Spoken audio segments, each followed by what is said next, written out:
right, welcome to the Steelhead Nation podcast. Today we have Tina Lundin. She is out of Michigan, right? Yes. Right on. And we're just going to talk about a couple different things. I wanted to, you've been a customer for a while, and we've been following your fishing adventures on Instagram for quite some time. And it looks like you definitely get out and go fishing a hell of a lot more than I do. That's awesome. But why don't you go ahead and give the listeners here kind of a little bit of a origin story, if you will, kind of who you are and how you got into the world of the outdoors in general. Okay. I grew up in Michigan. I'm originally from the Upper Peninsula of Michigan. So I grew up on Lake Superior mostly. So I was raised by a single father. So whether he liked it or not, I was with him 24/7 in all of his fishing and hunting excursions. Nice. So I learned everything I know from him. So I have him to thank for all of that, really. And then I moved downstate to Ludington area for work. So I worked with U.S. Fish and Wildlife Service in sea lamprey control. And once I moved down here, I'm living on Lake Michigan. So it was like a whole new ball game of fish for me versus Lake Superior fish. Yeah. I was like, holy cow, like there's so many more fish. They're bigger. It was just amazing. It's perfect down here. Yeah. So fisheries wise, what's kind of the main difference from fishing up in the UP versus where you are now? So up in the UP, so I was on Lake Superior trips mostly. So it's a lot colder, Lake Superior is, and there's not as much nutrients. So the fish are smaller. So like the steelhead that I was catching there are about the size as our juvenile steelhead here out of Lake Michigan. So it was just super exciting to be able to come down here and, catch 15-pounder adults versus, 6-pounders out of Superior. Now I'm going to plead a little bit of ignorance here, and I don't know a ton about the strain of fish that you guys have, strains, I should say, even if that's a correct term of fish that you guys have up there, versus, and we won't get into the argument that everybody likes to have about are they real steelhead or not, right? Yeah. But no salt, no steel, you guys say, right? No, some people say it. I don't say it, but there's anytime somebody says that to me, I always say, well, from what I hear, get one on the line and tell me there's a massive difference between the two, right? But for real. Yeah. So, I do wonder though, I know that there's different types of, I've heard like the Skamania strain, and in different types of fish. And obviously over the course of time, they're self-propagating and all that stuff. So the type of fish that you're catching right now, do you have any insight into like the history of them and how they originated there? Well, so our steelhead are not originally from here, obviously. Course, yeah. They are from the West Coast. So we do have the two different strains, which is the Skamania, which is a summer run steelhead, and then our regular steelhead that originally came from West Coast.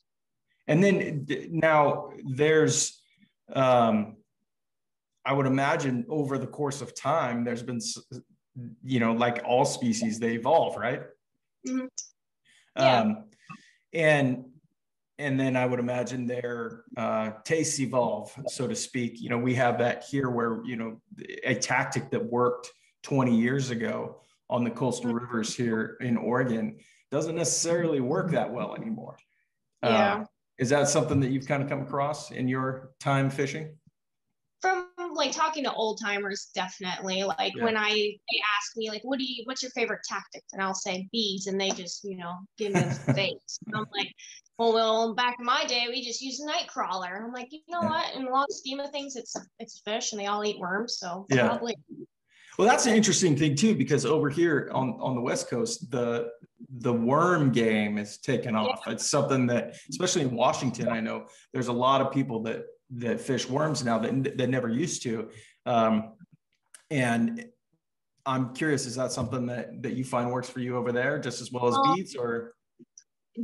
Definitely not. Try it just because it's cool and it's fun. Yeah. But I honestly have never had any luck on the worms over here. And are you predominantly center pin fishing? I'm sorry, you cut out a little bit there. Are you predominantly center pin fishing? Yeah, I center pin pretty much 100% of the time. I started off on a spin reel, but it's just not as effective. That's something that I have yet to do. Danny Colville made us some reels, and we ended up giving them away at this whole start of the whole COVID thing to try to just get people excited about everything, or anything, I should say. Do something nice for the customers. And I never actually got to use it. So I'm going to have to pick one of those up and give it a shot. So moving on to your job, how did you get into doing that? I guess the better question is what exactly does a bioscience tech do for the Fish and Wildlife Service? Well, I specifically work for sea lamprey control. So I do stream surveys with an electrofishing backpack, and I travel throughout the entire Great Lakes region all the way out to New York, and I will do stream surveys on the tributaries and the rivers, that every body of water that touches any Great Lakes, I will do a survey on to see if it's infested with sea lamprey. So we will write up all the data, let the head biologist know like how bad it is, I guess. So we do a certain meters worth of electrofishing to see how many larval sea lamprey are in habitat there, and they will go back in and they will treat the systems with a lampricide. Interesting.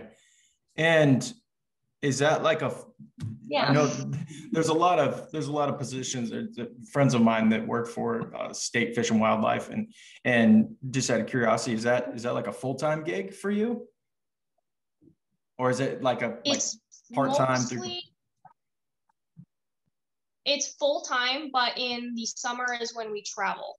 Oh, okay. So starting next month is when we go in full travel mode. Cool. And how long does that keep you away from home usually? Like for the whole summer? Or? It's a 10 days on and 4 days off. So like I will go out to New York for 10 days and come back for 4. So that's kind of cool. Yeah. You get opportunity to fish while you're out there, I really enjoy it. Oh yeah. I'm always bringing all my gear with me. And every time I'm out there on a different body of water, a new river, and I see fish, I'm like, ooh, I'm gonna go pin that in my phone after work. Nice. And so you actually, I've never actually ever been to Michigan. I want to go really bad. I have plans to go out there this late spring and summer, should everything be good to go. But the bass fishing in Michigan, I hear, is really fun. And we have a great smallmouth fishery right here in the Willamette River, right by the shop here. But from the pictures that I've seen, it's a whole different game out there. Yeah, the smallmouth fishing is pretty amazing here for sure. And if you had to choose between steelhead, salmon, or bass fishing, which one would it be? Steelheading for sure. I kind of had a feeling that would be what you said. Awesome. I'm pretty heavily addicted. Yeah. And do you have kind of I've asked this question of a few females that we've talked to on the podcast. And do you have kind of a crew of other females that you can fish with, or do you find that you're kind of the only one?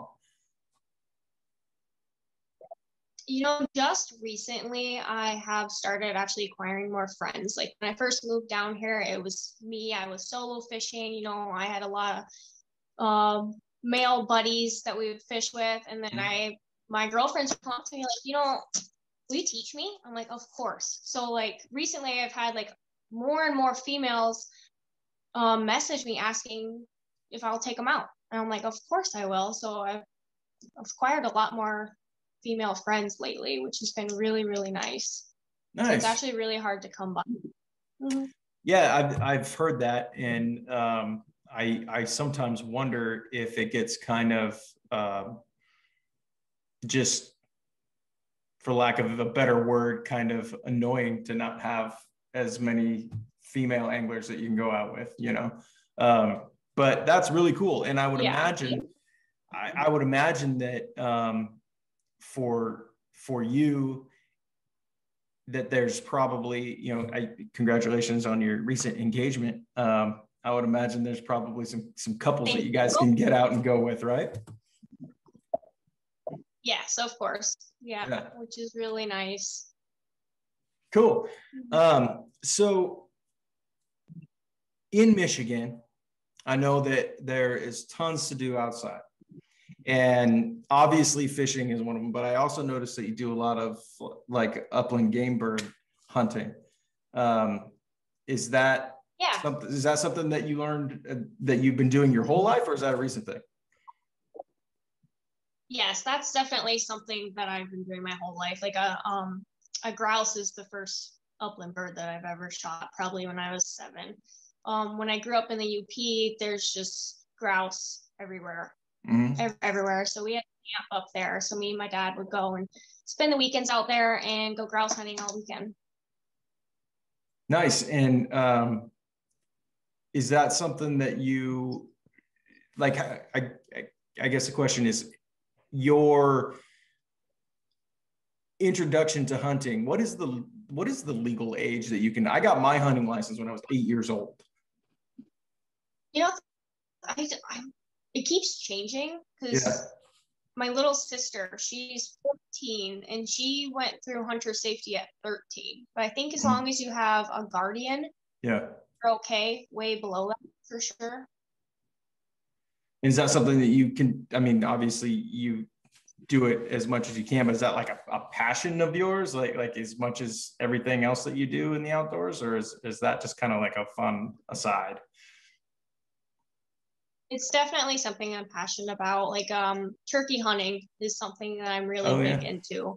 I recently went to get my little sister her first turkey the last 2 years, and that was just amazing for me because she was never interested in any of that. Yeah. She's just such a huge animal lover, and I didn't want to push hunting on her because it was just really wasn't for her. And then one year she goes, "Tina, I want to go turkey hunting." And I was like so pumped to be able to get her on her first.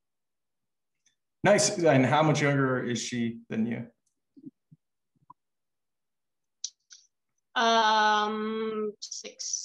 6 years. Oh wow, so there's a pretty big gap between the two of you. Quite a bit younger than me. Yeah. Yes, cool. Very large gap. Well, that's cool. You get to be like the real big sister, you know?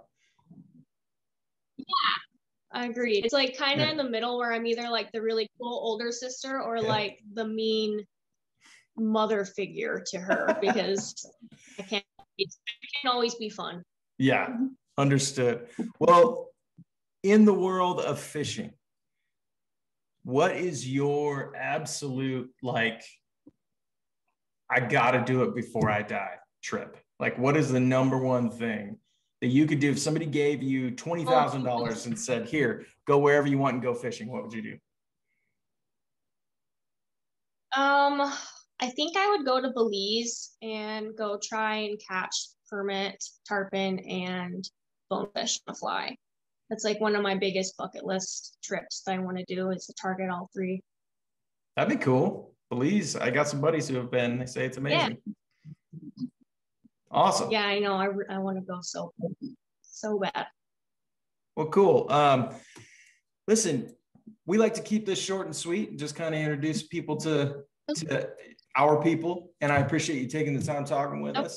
It was great to get to know you. And what is your Instagram handle if anybody wants to go give you a follow? At Mother of Salmonids. Yeah, nice. Well, thank you very much. I appreciate your time. Yeah. And all the best to you. Congratulations again on your recent engagement. And we'll talk to you later. Thank you.